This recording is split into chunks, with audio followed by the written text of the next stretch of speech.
Hola, en esta clase vamos a ver el surgimiento del Estado como problema histórico desde el texto de Redman, el capítulo 8. El texto de Redman se llama Los orígenes de la civilización y remite a un texto del mismo nombre de B. Gordon Child.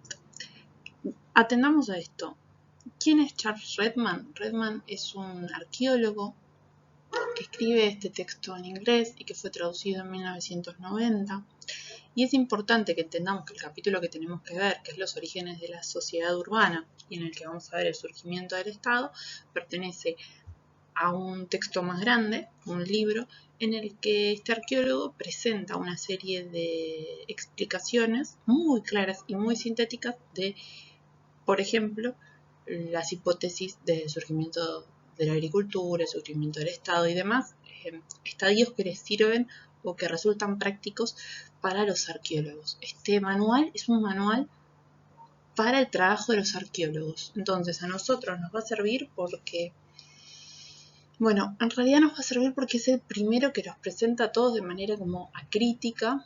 Nosotros antes trabajábamos con un texto de Flannery y es el mejor texto que encontramos en castellano sobre la temática de las hipótesis del surgimiento del Estado. Lamentablemente esta presentación va a ser muy extensa, tuve muchos problemas para hacerla, les pido desde ya que me tengan súper paciencia porque esto va a ser largo. Entonces, empecemos con el primer apartado que se llama Ciudades, Civilización y Estado. En general, cuando presentamos este problema, el tema del surgimiento del Estado, esta primera parte del texto de Redman no lo trabajamos mucho. Primero porque tenemos un problemita con el concepto de civilización. A Redman le sirve para explicar el proceso y lo que tenemos que entender es que para Redman ciudad hay desde mucho antes de que haya estado, pero que para que haya estado es una condición necesaria el surgimiento de las ciudades previamente. Entonces lo que él quiere trabajar es cómo se da este proceso de urbanización. Como les decía, en Redman ciudad, estado y civilización aparecen en un proceso sincrónico, es decir, en simultáneo. Cada una de estas es más amplia, cada una de estas es más amplia de la anterior. Les cuento, siempre trabajo con el PowerPoint de Matías y suelo dejar puntos para que Matías no piense que le borré todo lo que escribió. Y en este caso en particular me quedó este punto. Cada una de estas es más amplia que la anterior. Si cada una de estas nociones, ciudad es más pequeña que estado y civilización es una categoría heurística que sirve para agregar datos. Como les decía, va a presentar las características de la ciudad. La mayor parte de las ciudades presentan las siguientes características. Esto está así tal cual en la página 278.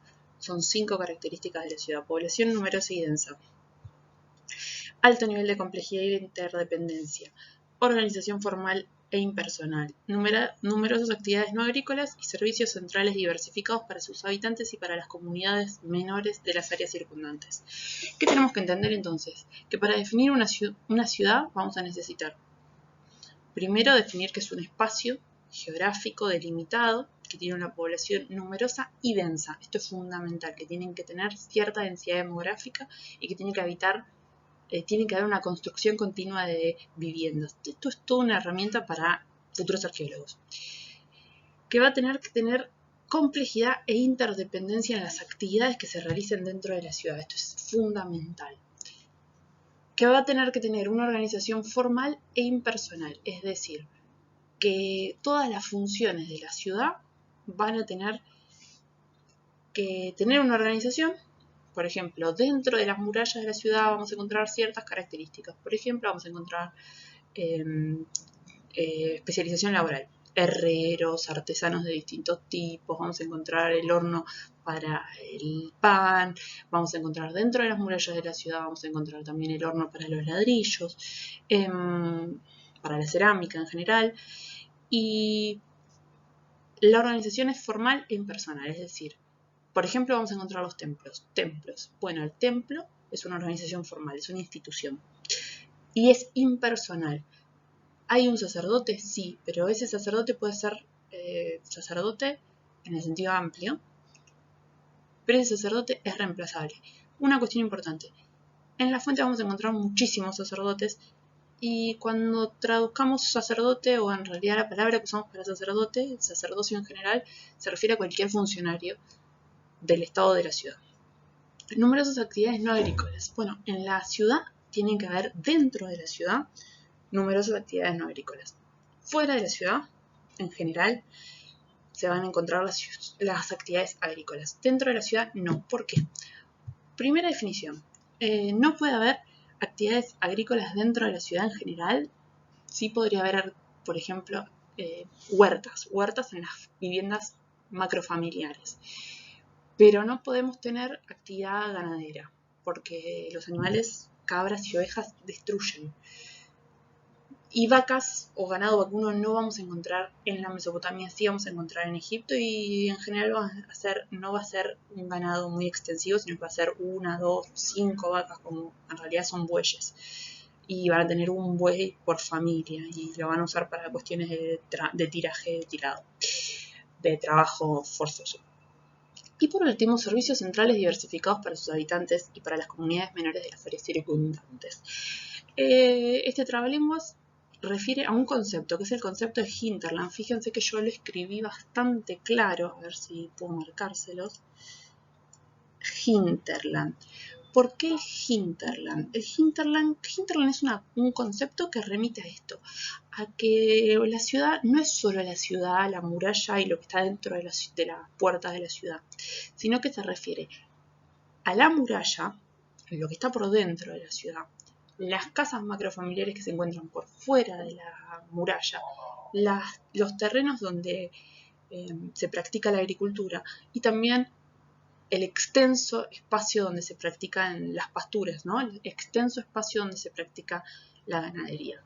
Y acá esto es importante, no es solamente el núcleo urbano. El núcleo urbano se interrelaciona con todo lo que está a su alrededor. Entonces, por ejemplo, necesitamos los canales que no están dentro de la ciudad, vamos a necesitar las tierras de cultivo que no están dentro de la ciudad, pero las personas que trabajan en la tierra, en los campos, y las personas que viven en las viviendas macrofamiliares van a depender estrictamente del espacio urbano, por ejemplo los herreros, por ejemplo los artesanos, por ejemplo cuando necesiten cerámica, todo lo que necesite una persona va a tener que ir, el servicio lo va a tener que encontrar dentro de las murallas de la ciudad, y por eso hablamos de servicios centrales diversificados para los habitantes y para las comunidades menores. Lo que sabemos sobre las ciudades antiguas es que los habitantes de la ciudad en general son especialistas, no campesinos, y que no son los que trabajan en el campo, y el 95, 98, no sabemos exactamente el número, pero la gran mayoría de la población se dedica a trabajar en el campo. Entonces, ¿dónde vive esa gente? Por fuera de las murallas de la ciudad. La definición de civilización como un conjunto, bueno, esto es importante, esto es lo que les venía diciendo. Civilización es un término que nosotros le damos una carga súper peyorativa, porque siempre lo oponemos a otros conceptos como barbarie, salvajismo, etc. Y esto está vinculado a los modelos más conservadores, como el modelo de Spengler, de historia de la civilización. Son modelos muy conservadores, evolucionistas y lineales. Siempre que encontremos evolucionista, pulgar para abajo. Siempre que hablemos de civilización, fíjense que yo uso mucho las comillas, pulgar abajo. Pero el concepto civilización acá tiene una carga heurística, le sirve por el conjunto de características que lo definen según Gordon Childe. Y por eso remito siempre a Gordon Childe. Gordon Childe es como palabra clave, autor clave. Nosotros no leemos a Gordon Childe porque Gordon Childe escribió en la década del 30, 40 y 50. No leemos a Gordon Childe, pero siempre todas las hipótesis, todas las teorías se las robamos a él. Y entonces, el concepto de civilización va a estar dotado de estas 10 características que cuando armé el PowerPoint me quedaron 5 y 5. Son características primarias y características secundarias. En Redman, las características primarias y las características secundarias. Unas son anteriores al Estado Cuando surge el Estado aparecen las características secundarias. Las primeras entonces están en la ciudad: tamaño y densidad geográfica, especialización laboral, concentración de excedentes, estructuración social de clases y organización estatal. Si nos remitiésemos a las primeras características de la ciudad, de la página 278, vamos a ver cierto paralelismo, porque también las características de la ciudad las va a tomar de Gordon Childe.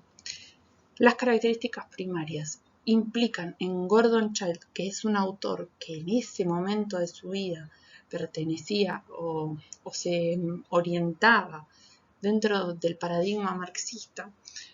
Fíjense lo que le explica. Cuando surge la ciudad vamos a encontrar tamaño y densidad demográfica, especialización laboral, concentración de excedentes en algún grupo o grupos, estructura social de clases. Cuando aparece la ciudad va a aparecer la estructura social de clases, porque, como les dije antes, dentro de la ciudad viven personas que no trabajan en la tierra, y fuera de la ciudad, fuera de las murallas de la ciudad, van a vivir las personas que trabajan en la tierra. En algún punto, en algún momento, Service lo explica de alguna manera. Vamos a tratar de entender cómo fue la aparición de esta estructura social de clases, pero lo que plantea Gordon Childe es esto, que cuando aparezca la ciudad, en el mismísimo momento en el que haya personas que viven dentro de la ciudad y personas que viven pegados a la ciudad, pero no por dentro de la ciudad, ya va a haber estructura social de clases. Va a haber personas que trabajen y personas que trabajen de otra manera. Por ejemplo, los sacerdotes que se dedican a la administración, los herreros que no van a trabajar la tierra, pero van a trabajar los metales, y fundamentalmente en esta estructura social de clases los artesanos van a tener un estatus menor, pero sí va a aparecer fuertemente los sacerdotes. Y el rey o jefe, que van a ir apareciendo progresivamente, pero todavía no tenemos una explicación muy clara en Gordon Childe y tampoco en Service, si lo ven en Service. Y por último, la organización estatal, la existencia de una organización política bien estructurada. Cuando nos referimos a una organización política bien estructurada, nos referimos a que hay un poder político que va a estar en la figura de un rey o jefe de la ciudad y una administración económica que va a estar en las figuras de los sacerdotes, que van a ser inicialmente los que organicen la redistribución y la producción de alimentos, los alimentos de subsistencia, es decir, los cereales. Las características secundarias. Estas características secundarias son un poco problemáticas para nosotros. En la Mesopotamia y en el Antiguo Egipto van a aparecer las 5, pero no en todos los surgimientos de todos los estados. Por ejemplo, en Mesoamérica no vamos a encontrar estas 5. Ojo con esto, porque hablamos de un proceso civilizatorio, y en este proceso civilizatorio acá aparece lo que a nosotros nos hace ruido.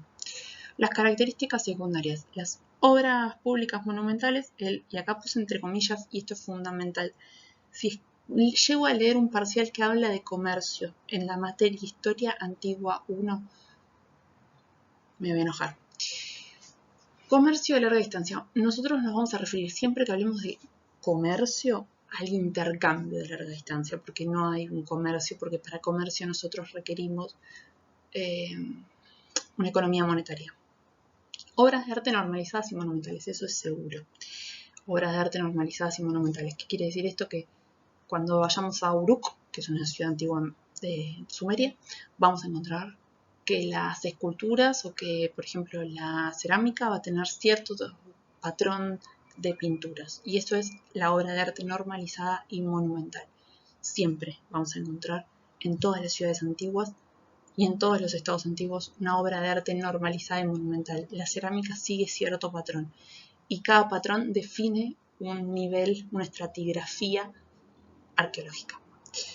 Escritura, polémico, y aritmética, geometría y astronomía. 4 de 5 aparecen en todos los surgimientos de todos los estados. El 4, que es la escritura, no. ¿Para qué surge la escritura? La escritura surge en la Mesopotamia y en Egipto, casi en forma simultánea, y en los dos lugares surge para organizar la administración económica. Ni más ni menos, no sirve para nada, bueno, originalmente no sirve para nada más.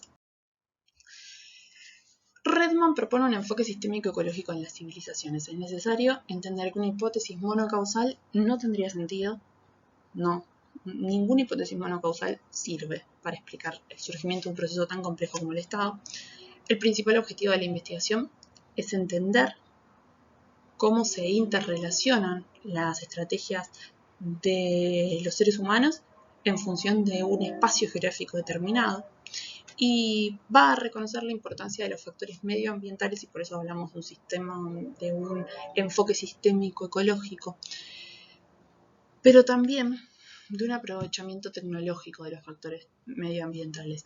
Sí, aparecen, por ejemplo, las ciudades surgen en el sur de la Mesopotamia, estamos de acuerdo, pero la agricultura no surge en el sur de la Mesopotamia, la agricultura surge en la Anatolia o en la zona sirio-palestinense. ¿Por qué surge el Estado al sur de la Mesopotamia? Bueno, acá lo que va a subrayar Redman es la idea de los factores medioambientales combinados con avances tecnológicos. Por ejemplo, la canalización.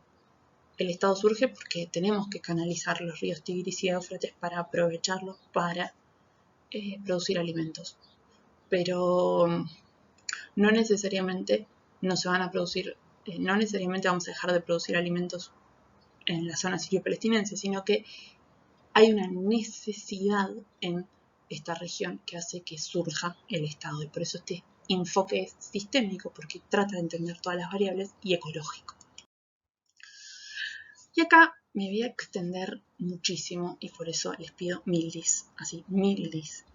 Hay una serie de hipótesis alternativas sobre los orígenes de la sociedad urbana que los vamos a organizar, yo acá les hice un punteo mínimo, históricamente.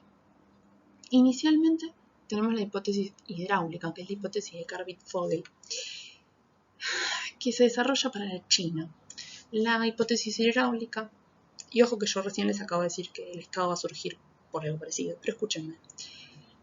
Karbit-Fogel trabaja en China en la década del 20 y fines del 20 y principios del 30, un momento rarísimo, pero bueno, va a aprovechar ciertas coyunturas que le permiten ir a China a estudiar esto,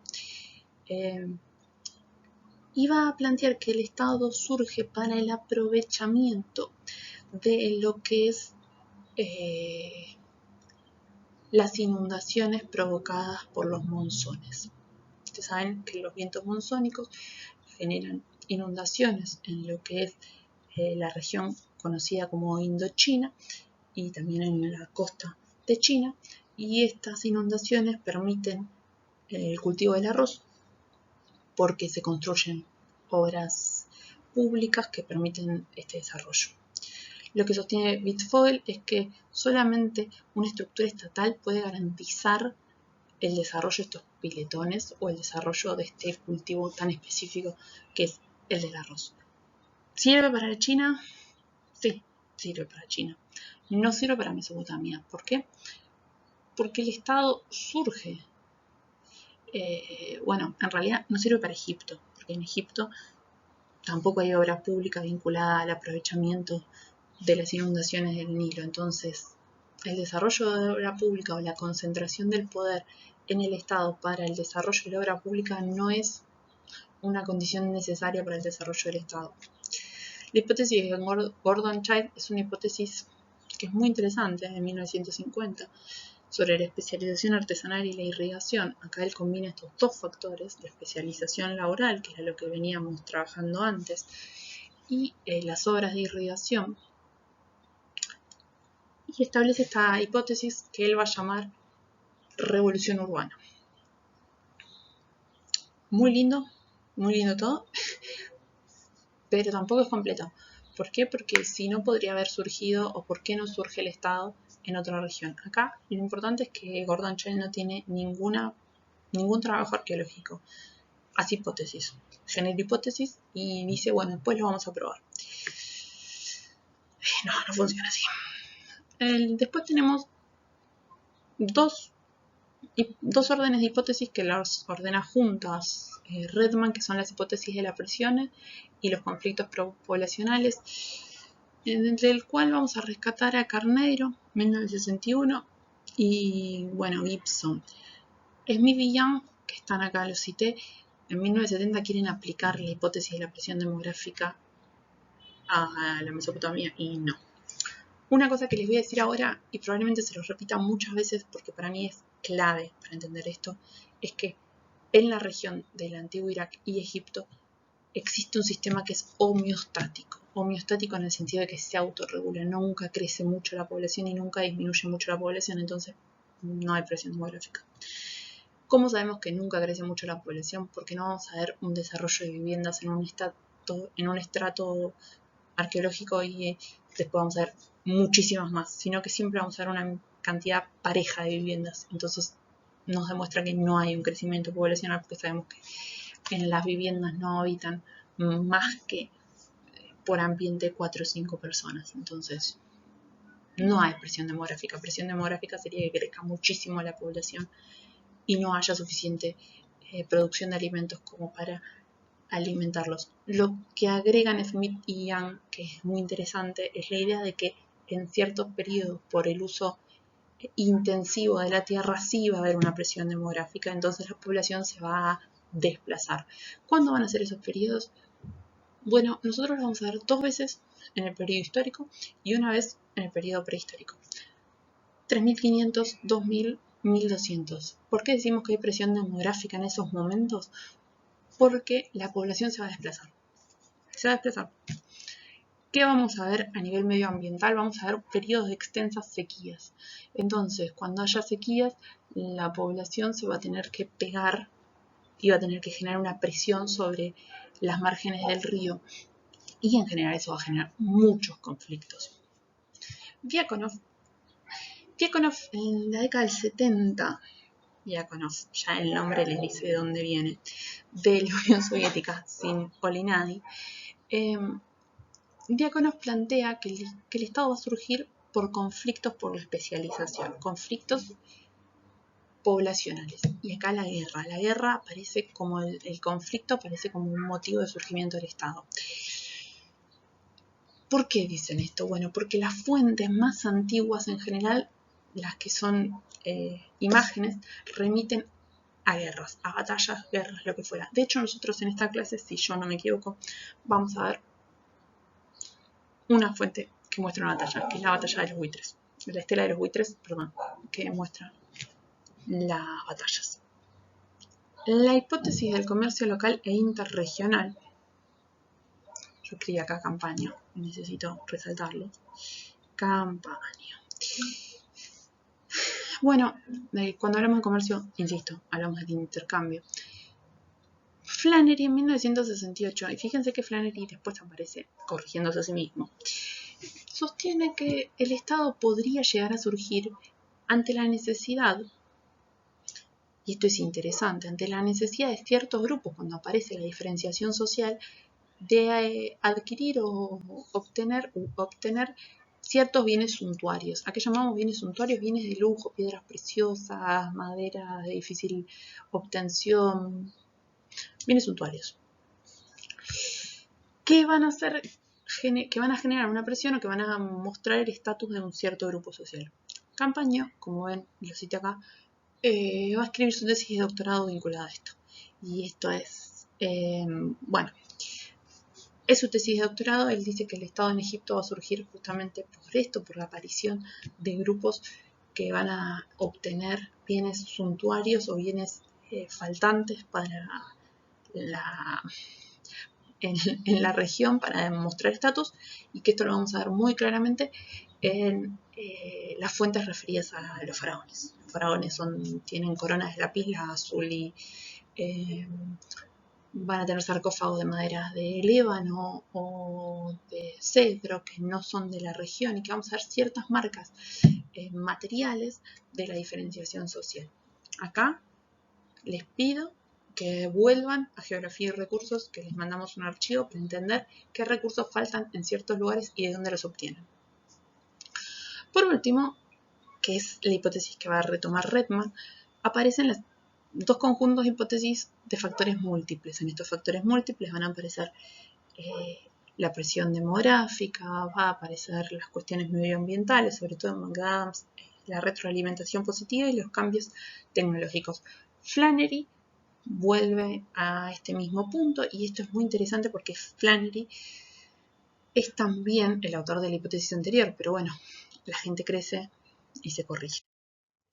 En el modelo sistémico ecológico, tomando a McAdams mayoritariamente y a Flannery, Redman hace una propuesta de modelo para la región basándose en una serie de cambios que va a comenzar aproximadamente en el 5500 o 5000 a.C. No es un ajuste lineal, sino que, y acá ponemos una cita que me causó mucha gracia porque yo la iba a poner y de repente encontré una diapositiva de Matías que también hacía la misma cita. Debe verse como una serie de procesos en creciente interacción que fueron desencadenados por condiciones ecológicas y culturales favorables que continuaron desarrollándose mediante interacciones de refuerzo mutuo. Esto está en la página 295 y es lo que queremos llegar a entender. A ver, el desarrollo o el paso entre las ciudades aisladas y el Estado, y ojo, el Estado no es un Estado territorial muy extenso. En la antigüedad mesopotámica vamos a encontrar distintas ciudades-estado y en Egipto vamos a encontrar un gran estado territorial. Y esto no es excluyente. El modelo sistémico ecológico sirve para los dos. Entonces, es interesante. Es un modelo en el que no es lineal el desarrollo del estado. No es que vamos desarrollando, ¿no?, características primarias, desarrollamos todas, bueno, listo, hacemos clic, pasamos a las características secundarias. No. Hay 5 factores que se presentan como de retroalimentación positiva. El aumento demográfico, sí, un crecimiento poblacional que va a requerir un cierto desarrollo de la producción alimentaria especializada, sí, porque vamos a tener que mejorar, por ejemplo, los granos de cereal para que produzcan más. Y esto, modificaciones genéticas sobre el grano y sobre los animales son constantes y son fundamentales. Y el desarrollo de la tecnología, las asadas, por ejemplo, las tierras de secano, la división de las tierras en la rotación de los cultivos, la introducción de legumbres, por ejemplo, para nitrogenar la tierra. Fíjense, la introducción del pastoreo para también otorgar o incorporar ciertos nutrientes a la tierra. Fíjense que tenemos un montón de mecanismos que son tecnológicos. La necesidad de materias primas foráneas, y esto es algo que les venía diciendo antes, que vuelvan a geografía y recursos. Esto es fundamental. En Egipto no hay arcilla. No hay arcilla. Y tampoco hay madera. ¿Por qué? Porque no hay madera, porque no hay bosques. Es un desierto. Te alejas del río Nilo y no hay nada. Entonces, ¿cómo construís? Bueno, vas a necesitar madera. Y aparecen como materias primas de primera necesidad. No es que estamos hablando de lapislázuli o el ébano. No, estamos hablando de primera necesidad. Para poner una columna necesitamos madera. Bueno, acá aparece como una necesidad. En la Mesopotamia, por ejemplo, no hay metales preciosos y no hay metales. En general, casi no hay metales. Los metales vienen de la Anatolia. Bueno, acá va a tener que desarrollarse un intercambio. Y acá tiene que haber una retroalimentación positiva. La guerra y la sociedad estratificada y de clases también aparecen en Redman como 5 factores, como los factores. Bien, en esta diapositiva que me dejó Mati así, nos plantea esto primero, la situación ecológica favorable que aparece hacia el 5500, ¿sí? En la llanura meridional, o sea, en la parte más al sur de la Mesopotamia, y una limitación clara que es la deficiente pluviosidad. Importante que tengamos en cuenta esto, el crecimiento anual son 2000 milímetros, las lluvias anuales en todo el río Tigris y el Éufrates son 1800, 2000 milímetros anuales. No sé, acá puede caer eso en 2 sudestadas. Se dan cuenta que hay una limitación muy fuerte. Y los ríos, ustedes saben que crecen por inundaciones que vengan por lluvias, por ciclón y anticiclón, o por deshielo. Deshielo en esta región te la debo.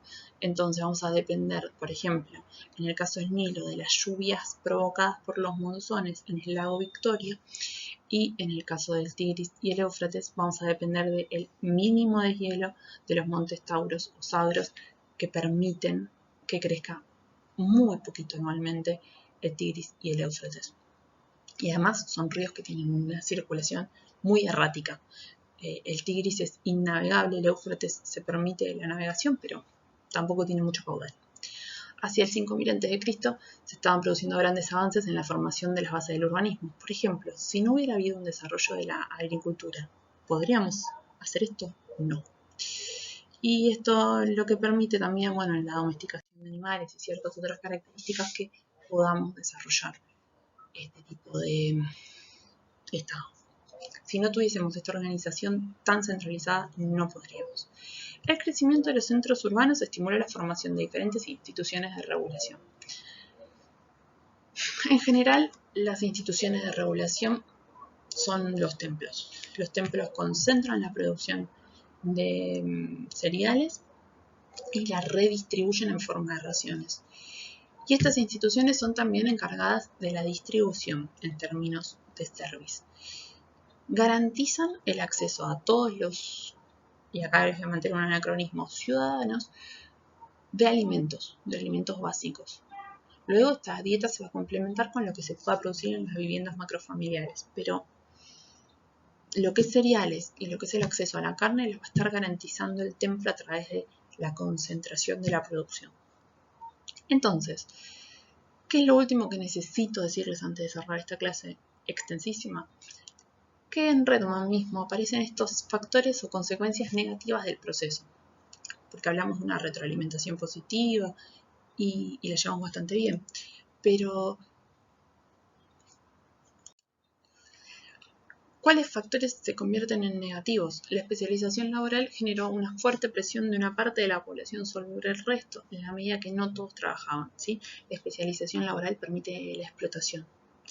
Y acá es muy complicado esto. Hay personas que van a trabajar y otras personas que no van a trabajar, y hay personas que van a trabajar en periodos muy específicos. Por ejemplo, los herreros, durante los periodos, y hablábamos de la guerra antes, en esos periodos van a trabajar muchísimo, pero ¿y el resto del tiempo? ¿Por qué les damos de comer si no trabajan la tierra? Se las dejo a ustedes.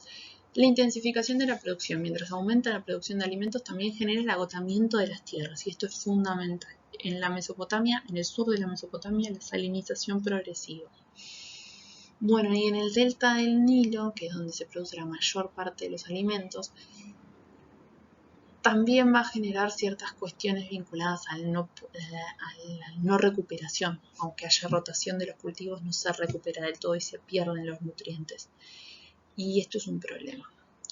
Las diferencias sociales y la necesidad de defensa, y esto es algo que plantea Redman muy importante como un conflicto, ¿no? Como sí, la guerra parece como un elemento de la retroalimentación positiva, porque la guerra, el conflicto, ¿no? Genera